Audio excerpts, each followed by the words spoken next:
Welcome back to Selfdom Beautiful Humans. Today we have a solo episode and it is all about self-love and why we need self-love to find our person.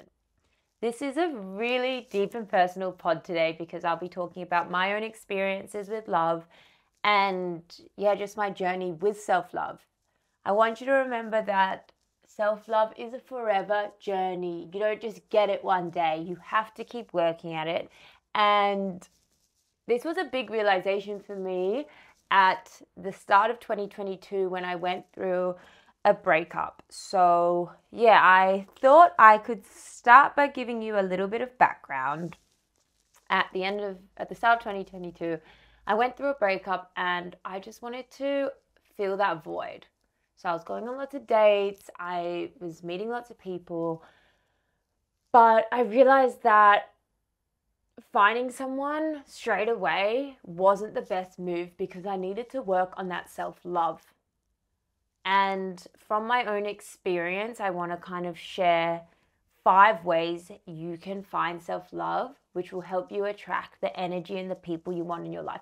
Whether you're in a relationship or not, whether it's to attract new friends, this is a really important topic and one I'm super, super passionate about. So, back to my little scenario at the start of 2022. I remember if it didn't work out with someone, I felt like my heart was getting ripped out of my chest. Like it was I was overreacting over such small things because I didn't have that self-love. I had this loneliness inside of me. So if you're dealing with this feeling now, and I think it's a super common thing where little situationships fail and your heart breaks. Your heart should break when you're in love with someone, not when you're just infatuated by someone. So it's super normal, and the best thing to do is be aware of it, because once you're aware, this is when you're going to grow. So let's talk about the self-love journey. It's a forever journey, and it's one that needs our most attention.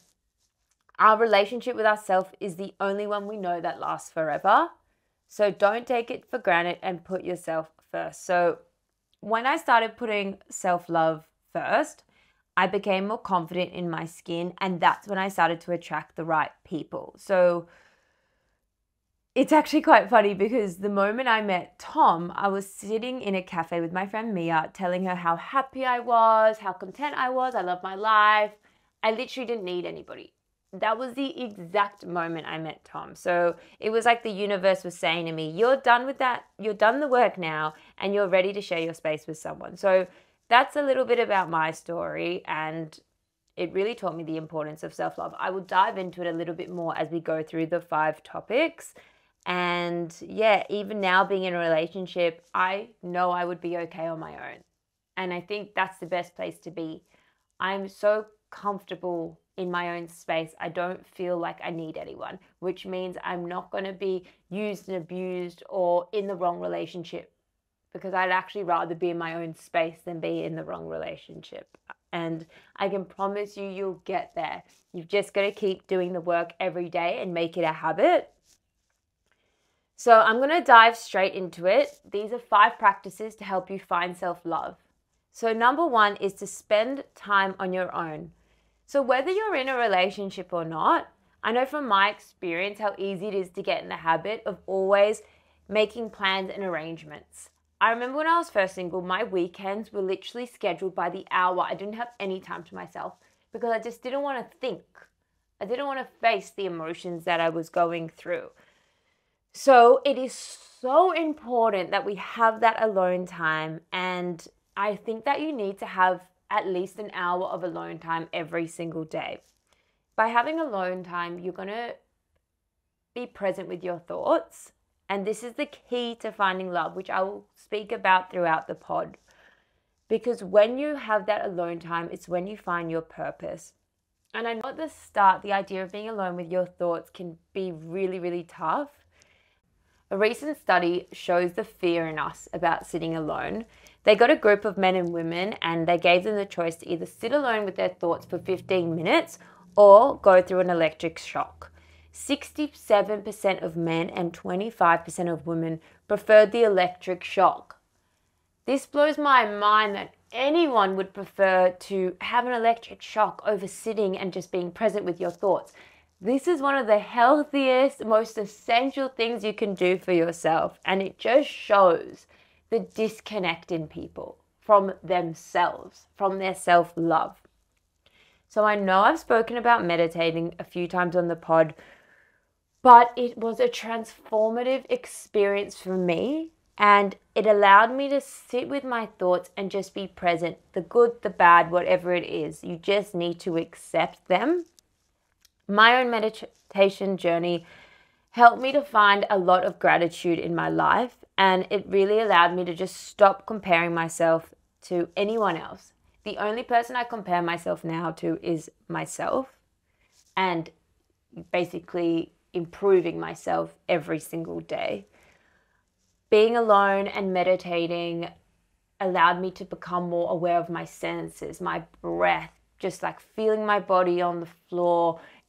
That in itself is something to be grateful for. If you're new to meditating, I really recommend the Calm app. Jay Shetty has 7 minutes with Jay, which you could try.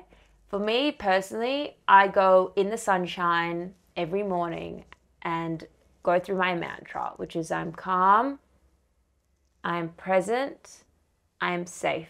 And I just go through those 3 words, and I'll change those words depending on what I need in that moment. But those are the ones I kind of go back to. And you'll notice they're not like acknowledgement or success.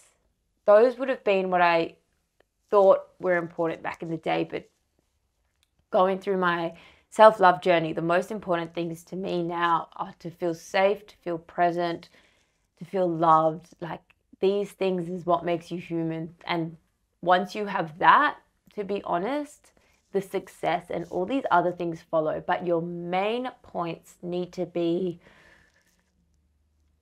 I don't know the word, but you can't be chasing those things. You've just got to feel happy and content in yourself.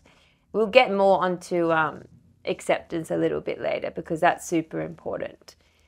Another way I love to spend time alone is by having a sauna, reading a book, going for a walk, or eating my lunch in the sunshine.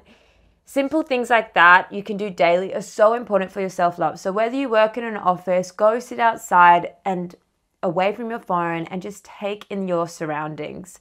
So try to do your best from now to incorporate a little bit of you time every single day. And soon enough, you're going to love your own time and you're going to become like me where you just want to spend time by yourself. Like, sometimes I'm like to Tom, I just need a few hours alone, and I'm just so happy. And it's great because he's on his journey too. So he's also happy being alone. My second tip is affirmations. So affirmations are everything. As I mentioned, finding self-love should be your priority, whether you're in a relationship or not. So a little bit of my story. In 2019, I moved to London. It was my first time modeling overseas. And the first 2 weeks, I cried every single day. My self-talk was so negative. I was just like, why are you here? You're not going to book jobs. Everyone's better than you. And I just cried. I was living overseas. I should have been so excited and so happy. But self-doubt clouded my mind. And that first month there was one of the most challenging times of my entire life. And I remember feeling super low and stumbling across a page that was talking about affirmations. And at that point, I was already doing the gratitude stuff at night, but I thought I'm going to add affirmations to my ritual. And at first I thought it would be a bit woo-woo, but I was desperate. So I started practicing it. And every night I would write, I am a successful model. I am loved. I am magnetic. I did this every single night, and eventually I started booking overseas campaigns. I was getting flown around the world, and my energy just shifted. And once I became confident and positive, the way I was talking to people on set, it like led to the next thing, to the next thing. So your energy, which is your self-love, it then mimics how you're treated in return. So these affirmations started to work, and since that day, I have never stopped doing affirmations. They are so important in my nighttime ritual. And I know if you're listening to this pod, you still might be a bit skeptical. trust me, I get it. When I first saw it, I was like, it's not going to work. It's not going to work. So I found some studies. So one study published in the Journal of Psychiatric Research found that practicing positive affirmations for just 4 weeks led to significant changes in the brain that were related to self-related processes and emotional regulation. The participants felt less anxious and more self-confident after practicing positive affirmations, and these changes were seen in changes in brain activity. There is scientific studies that this works. Another study has shown that positive thinking can improve physical health outcomes such as reducing inflammation and improving your cardiovascular health. So, if my story doesn't encourage you to do affirmations, I'm hoping that the science encourages you to do affirmations. So, as I mentioned, self-love and meeting someone are not mutually exclusive. You need one to have the other. So, a point here is that, from my experience, it's all just from my experience, men love confident women. So once you're oozing that confidence, you are going to attract. And for me, it was just, I just looked in the mirror and I started not focusing on all the flaws and the things I hated. I walked around like, I know who I am. And that's when I attracted the right people. So whether you're writing your affirmations down, you're voice memoing to yourself, you're saying them in the mirror, however you have to do it, it's a 2-minute habit and it is honestly life-changing. And I really hope that this encourages you to do it. So number 3 is choosing to accept yourself as you are. I think a lot of the time we think that practicing self-love is like going hard at the gym, doing your skincare, getting nice beauty products and treatments, which is all well and good if you're doing it for the right reason. So we need to make sure that when we're moving our body or doing our gua sha, we're doing it as a practice of self-love, not to change ourselves. So acceptance played such a big role in my self-love journey. At the start of my career, the way I exercised and took care of myself was only to change myself. I remember being on the treadmill at the gym and just looking at myself in the mirror and just critiquing everything. Your nose is too big, your ears are too big, you gotta lose weight. All these things for the full hour while I was walking on the treadmill. And it is so sad to think about that. And more personally, about 5 years ago, I went to see a surgeon about getting a nose job because I couldn't accept myself. And I'm not against anyone who changes anything, and I just want that to be clear, but I decided not to go ahead with it, and I ended up rewiring my brain, rewiring how I looked at myself through positive affirmations and through positive self-talk. So every time I looked in the mirror, I stopped looking at the things I didn't like and I started focusing on the things I love. I love my eyes. I love my smile. And from there, I was able to just change my mindset. And then I started realizing I actually love my energy. I love how I make people feel. I love being kind. These things are so much more important than the physical. There's actually a TikTok sound that's trending at the moment. It talks about you don't remember a body that you saw at the gym, but you remember the way someone made you feel. And I love that this is trending because this is a great message. For me personally, the people in my life, I don't love them because they're good looking. I love them because they're kind, they bring my life joy, they celebrate my wins. These are all the traits that are so, so important. And I hope that this little story about the way I used to treat myself to how I treat myself now can encourage you to just keep working on that self-love. As I said, it's everyday journey. It's doing the habit every single day. So from a dating point of view, I found that self-love and acceptance meant that I didn't take things so hard. I didn't go down the whole why me when things didn't work out. Like I remember thinking, oh, he didn't like me because I had a pimple on my chin. Crazy. Men don't think like that, firstly. And second of all, you need to love yourself so much that when it doesn't work out, you don't waste your energy, you don't waste your space. Last year in 2023, my word was surrender. I surrendered to the universe. I had enough self-love that I felt like I could, and I got in this flow state, and I met the right people and connected, and it just feels great. So if anything, I hope that these little stories I'm saying are encouraging you to accept, work on your self-love every day, and yeah, don't keep focusing on finding that right guy or girl. It's about finding that love with yourself. So my fourth tip is all about movement. You guys know I love moving my body. It makes me feel incredible. But this wasn't how I used to. I used to punish myself at the gym. I used to walk from my house, which was like 4 kilometers each way, do a yoga class, do boxing, and walk home. I was so exhausted all the time, but I just punished myself and I would weigh myself every day. These are not acts of self-love. These are acts of punishment to your body. So this behavior is completely opposite to how I am now. I don't focus as much as changing my physical body. Back then, as I mentioned, would look in the treadmill and critique myself. Now when I look in the mirror, I'm just like, damn, you strong. Girl is moving. I'm grateful to be moving. Like, this is what's important to myself. And a big, as I mentioned, a big role in my self-love journey was meditation. And I came to all these realizations by meditating. Instead of having goals of, I want a 6-pack or I want like toned legs or whatever, I just became grateful to be able to move my body, to be able to socialize at the gym, to be able to breathe with a group of people. This is what became super important to me. And definitely training with my PT, Giannis, created a massive shift for me because I stopped thinking that doing weights would make me bulky, and instead I started doing movements because I loved it and I wanted to feel strong. I have an interview with Giannis on the pod and he goes into a lot of how he trains people, and I swear when you listen to that, you're like, wow, completely changes your perspective.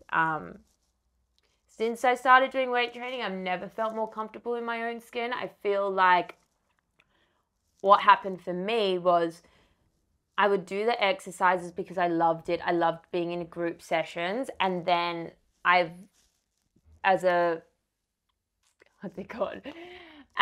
just like a positive impact, I was getting the physical. But it wasn't because I focused on the physical. I was focusing on feeling good. And to be honest, as I've always said throughout the pod, all the episodes, stress is the worst thing for you. So it's more important that you focus on feeling good because everything else will just happen. Once you're stressing about looking a certain way, the results aren't going to happen, or they're going to be super short term. I want you all to just take a deep breath and remove any expectations of how a workout should make you look. I want you to stop thinking about working a certain body part to either grow it or make it smaller.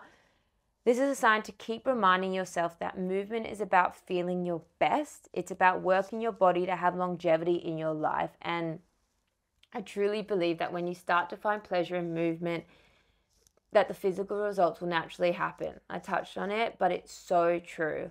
And as I've said 100 times in the pod, once you become more confident and you ooze that energy, you will attract the right people in your life. And this is the sweet spot you want to get to. My final tip is to set healthy boundaries. So my final tip is one that I only kind of realized being in a relationship. And when it comes to love, it can really make us blind. Like, how many of us have been in a situationship where we don't hear from someone for like 5 hours and we give them all these excuses? Oh, maybe they're doing this, maybe. It's not acceptable to be treated like that. And I realized that one of my boundaries that's non-negotiable is communication. How someone communicates with me, whether it's my friends, whether it's my partner.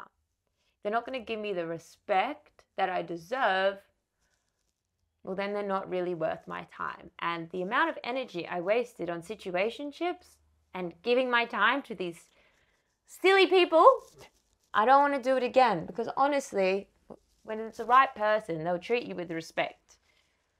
Once you have that self-love and confidence, from doing these things that I've mentioned, you're not going to put up with as much bullshit. And that's an epic place to be.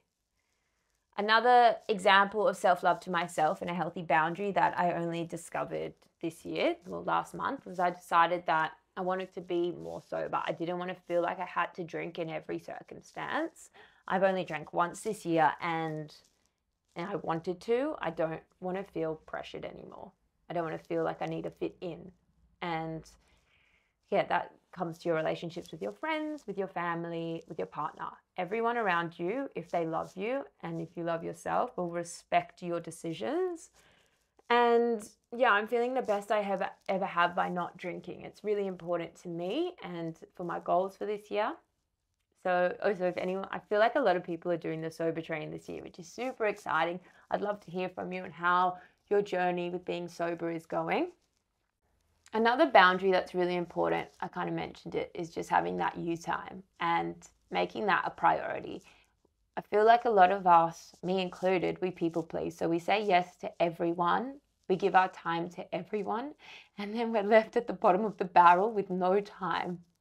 We get into bed and we're just like, A boundary for me is 1 hour of me time every single day, whether it's a walk, whether it's sauna, whether it's reading. It's so important. So these are my 5 tips to finding self-love. And a little reminder about self-love is that it takes time. You need to do it every day. Moving to feel good, affirmations, meditating, journaling, all these things are super important. Knowing your boundaries. You need to be patient and you need to work on it every single day. Just like when you plant a tree, you don't expect the tree to be fully grown the next day. We know we won't see fruit coming off the branches, but what makes it so special is waiting and finally seeing the tree's first shoots. Our world wants everything immediately. Social media has given us false expectations. Self-love takes time. I want you guys to see your own fruit grow and flourish. So if you love this episode, a little reminder to subscribe to Selfdom and share this on your socials. When I see you guys sharing the blog on your socials, it means so much to me. It warms my heart and it's such a good way for other people to find the pod. So yeah, that's today's episode, all about self-love and relationships. If you guys have any questions, DM me. I love hearing from you. Have the best day.